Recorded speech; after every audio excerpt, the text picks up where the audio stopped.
আসসালামু আলাইকুম সম্মানিত দর্শকবৃন্দ, আমন্ত্রণ জানাচ্ছি সবাইকে নতুন আরেকটি ভিডিওতে। তো বন্ধুরা, ভিডিওর প্রথমে বলে দেই আজকে হচ্ছে প্রথম পয়লা রমজান।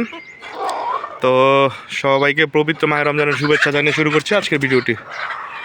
আজকের ভিডিওর টপিক হচ্ছে বন্ধুরা, থাম্বনেলে আপনারা নিশ্চয়ই দেখতে পেয়েছেন যে টপিকটা কি। তারপর একটু বলে নিই যে আমার এখানে টোটাল ডিম পাড়া মুরগি আছে যে 3টা 4 7।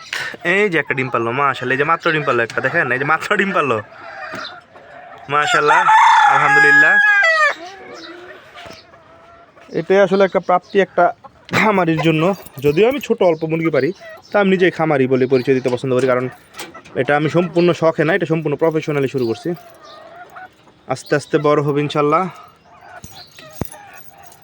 তো আসলে ভিডিও শুরু করার পরে এই ডিমটা পারলো আর কি। তো ডিমটা তুলে নিই। আলহামদুলিল্লাহ এই মুরগিটা নতুন ডিম পারতেছে, হয়তো 3-4টা ডিম পারছে। সুন্দর একটি মুরগি ইনশাল্লাহ মাশাল্লাহ। এই যে ডিম দেখি তো বাবা, এদিকে আসা, দেখছেন মাশাল্লাহ মাশাল্লাহ। তো আমি আপনাদের একটু বিস্তারিত বলি আসলে কি কারণে ভিডিওটি করা।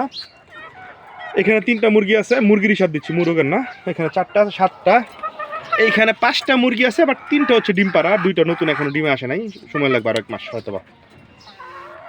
তারপর এখানে ডিম পাড়া মুরগি আছে টোটাল 10টা। হ্যাঁ, আর এই মুরগিটা একটু ঠান্ডা লাগছে, ট্রিটমেন্ট চলতেছে, ইনশাল্লাহ ঠিক হয়ে যাবে। এই যে এই 2টা গলা ছিল মুরগিরই, সরি 3টা মুরগির একটু ঠান্ডা লাগছে, একটু অসুস্থ মুরগি 3টা। তো এটা হবেই, মুরগি হাঁস মুরগি পালতে গেলে এরকম হবে, জ্বর ঠান্ডা মান্ডা থাকবে, অসুস্থ থাকবে হালকা পাতলা।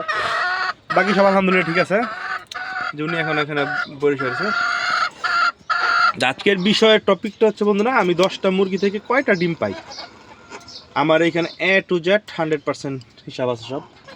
হ্যাঁ, মূলত সকালে এসে ডিম পাইছি 3টা। সকাল তালাটা লাগাইনি। তো সকালে আজকে সকালে এখন বাজে হচ্ছে সকাল 8:30। তো ফজরের নামাজ পড়ে এসে আধা ঘন্টার মতো একটু বসে শুয়েছিলাম, শোয়ার পরে এসে ছাদে আসছি, কাজ করছি, পরিষ্কার করছি আর কি। তো আলহামদুলিল্লাহ আজকে সকালে ডিম পাইছি 3টা, এই যে 3টা ডিম পাইছি। আরও ডিম পারবে এইখানে 3টা ইনশাল্লাহ, 3টা এখানে ডিম পারবে। এই 3টা রেগুলার প্রতিদিন ডিম দিচ্ছে একটা করে। তো আজকে ইনশাল্লাহ ডিম পাবো 6টা। এইখানে আজকে ডিম পারবে না, এখানে ডিম পাড়া শেষ, আজকে 2টাই পারছে। এই 2টা একদিন গ্যাবে হয়তো বা পারে, আজকে নাই। তো 6টা, এইখানে 2 বা 3টা পাবো, 6-3-9টা আর কি, 8-9টা পাবো। তো বিগত কয়েকদিন ধরে এরকমই ডিম পাচ্ছি। আমি ডিমগুলো দেখাই আপনাদেরকে আমি ইনশাল্লাহ মাস শেষে 100% হিসাব দেবো যে 10টা মুরগি। তো আসলে 10টা না, এখানে 10টা আছে, ছাতে আছে আর 2টা 12টা, মুরগ আছে 3টা 15টা, নিচে আছে আর 3-4টা। এই যে মাশাল্লাহ ব্রিড করতেছে 15টা, অলমোস্ট 20টার মতো হয়তো বা চিপাই পড়ে গেছে ব্রিড করে। যাই হোক, যে এখানে হচ্ছে কত হয়তো বা 7-8 দিনের ডিম হবে, 10 দিনের ডিম নাই। প্রথম 1-2 দিনের ডিম আমি বসাই দিছি ইনকিউবেটরে। হ্যাঁ, প্রথম 1-2 দিনের ডিম বসাই দিছি। আলহামদুলিল্লাহ রিসেন্টলি 3-4 দিন খুব ভালো ডিম পাচ্ছে আলহামদুলিল্লাহ। তো এখানে আর 3টা আছে, তো এখানে হয়তো বা 40টার মতো হবে ডিম এখানে। তো যে গত 7-8 দিনের ডিম। তো আমি আপনাদেরকে হিসাবটা দেই বন্ধুরা, আমার এখানে সব হিসাব লেখা আছে, আমি পর্যন্ত কয় পিস ডিম পাইছি। আচ্ছা, এটা হচ্ছে আমার মার্চ মাসের খাবারের হিসাবটা এখন করবো না, কারণ মাস এখনও মাত্র শুরু। ধান 2 কেজি, লেয়ার প্রথম আনছিলাম 1 কেজি, তারপর আনছি 3 কেজি, আবার আনছি 10 কেজি। খাবার আছে, ধান চাল একটা মিক্স করছি 4 কেজি, ভুট্টা ভাঙা দিয়ে ওইটা আছে। ওষুধ গেছে এই পর্যন্ত 300 টাকার ওষুধ আছে, 300 টাকার ওষুধ তার যায় নাই, আছে। মাস শেষে এটার হিসাবটা বের করতে পারবো পুরোপুরি। তো ডিমের হিসাবটা একটু আপনাদেরকে দেখাচ্ছি। এই হচ্ছে আমার ডিমের হিসাব। 28 তারিখে পাইছিলাম 6 পিস, 29 তারিখে পাইছিলাম 4 পিস। আমি মূলত 28 তারিখে থেকে ডিমের হিসাব শুরু করছি। তো এই 2 দিন বাদ, এটা হচ্ছে মার্চ মাসের হিসাব। হ্যাঁ, মার্চ মাসের 1 তারিখে পাইছিলাম 4টা, 2 তারিখে 4টা, 3 তারিখে 5টা, 4 তারিখে 5টা, 5 তারিখে 3টা, 6 তারিখে 4টা, 7 তারিখে 5টা।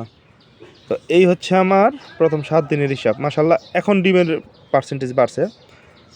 8 তারিখে পাইছি 8টা ডিম, 9 তারিখে আবার 4টা। অনেক ডিম আসলে অনেক সব মুরগি তো প্রতিদিন ডিম দেয় না, কয়েকটা আছে একটু একদিন গ্যাপে গ্যাপে দেয়। তো 10 তারিখে পাইছি 8 তারিখে 8টা, 9 তারিখে 4টা, 10 তারিখে 7টা, গতকালকে পাইছি 6টা। 6টার মধ্যে আমার আসলে আনফর্চুনেটলি গতকালকে আবার 2টা ডিম নষ্ট হয়েছে। একটা মুরগি 4 ডিম পারছে নষ্ট হয়েছে, আর একটা ডিম বাইরে পড়ে ভেঙে গেছে। তো গতকালকে আসলে 8টা ডিম পাইছি, কিন্তু লেখা আছে 6টাই। তো আজকে অলমোস্ট 7 থেকে 9টা ডিম পাবো। তো এই হচ্ছে আমার ডিমের হিসাব। আমি গত 11 দিনে 10 দিনের হিসাবটা করছি, 49টা। তো 49 একটু হিসাবটা করে নিই। তো বন্ধুরা, আমি গত 11 দিনে ডিম পাইছি 55টা। হ্যাঁ, তো প্রতিদিন আবার এই যে 5টা। প্রথম দিক দিয়ে ডিম পাড়ার পার্সেন্টেজ খুব কম ছিল, 3টা 4টা 5টা। এখন ইনশাল্লাহ বর্তমানে এসে ডিম পাড়া বাড়বে কমবে এটাই। এবার এসে আসলে 5টা ডিম পাইতেছি আমি। 11 দিনে 55টা ডিম পাইছি। আলহামদুলিল্লাহ, আমার প্যারেন্টস থেকে আমি বাচ্চা করবো, আমি আর কখনো ডিম কিনবো না ইনশাল্লাহ। আর এখান থেকে বড় করবো, বাচ্চা টাচ্চা বড় করে ভবিষ্যৎ পরিকল্পনা। খাবার দিচ্ছি কি আসলে মুরগিকে, যে আমি ভালো খারাপ আমি পার্সেন্টেজ আমি জানি না, যেহেতু আমি নতুন খামারি। নতুন বলতে এইভাবে নতুনই রানীক্ষেতের ভ্যাকসিন করাইছি 9 তারিখে, ক্রিমি ডোজ করাইছি 22। তাহলে এইগুলোকে মেনটেন শিডিউল করার চেষ্টা করতেছে আর কি। এটা হচ্ছে কী কী ভিটামিন দিব, যদিও এটা পুরোপুরি আমি মানি নাই, কারণ চেঞ্জ করে দিয়েছি যখন আমার যেটা মনে হয়েছে, একটু ঘুরাই ফিরে দিছি আর কি। যাই হোক, তো খাবার দিচ্ছি হচ্ছে মোটামুটি আমি লেয়ার 1, একটা কমন একটা খাবার, সাথে অল্প পরিমাণে দান মিক্স, দান, তারপর হচ্ছে কি এখানে দান আর গম হচ্ছে এখানে, আর আলাদা হালকা এটা মিক্স দিচ্ছি অল্প পরিমাণে। আর আমি দিচ্ছি হচ্ছে এখানে তুষ পুরা এটা অল্প পরিমাণে দিই। মূলত খাবার চলছে হচ্ছে লেয়ার 1।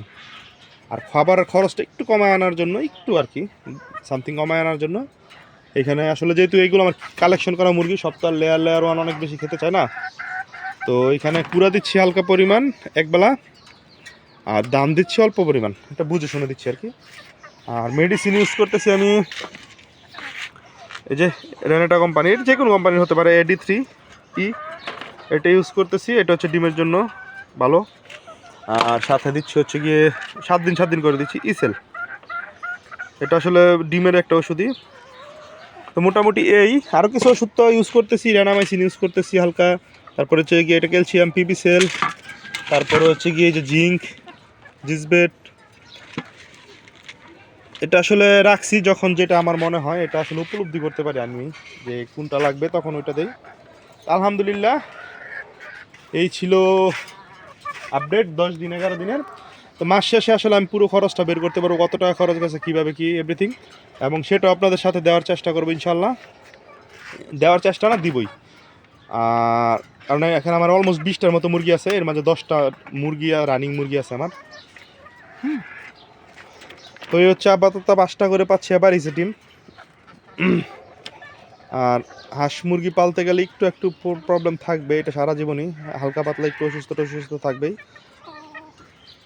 তো আসলে রোগ হওয়ার আগেই ভ্যাকসিন করানো ভালো, বুঝে শুনে। আর ঠান্ডা লাগছে তো আমার 2-3টা মুরগি, এটা আলাদাভাবে ট্রিটমেন্ট করতেছি, ইনশাল্লাহ ঠিক হয়ে যাবে। তো এই ছিল বন্ধুরা আজকের আপডেট ভিডিও। ধন্যবাদ সবাইকে, সবাই ভালো থাকবেন, সুস্থ থাকবেন, রমজানের পবিত্রতা সবাই রক্ষা করবেন। আসসালামু আলাইকুম।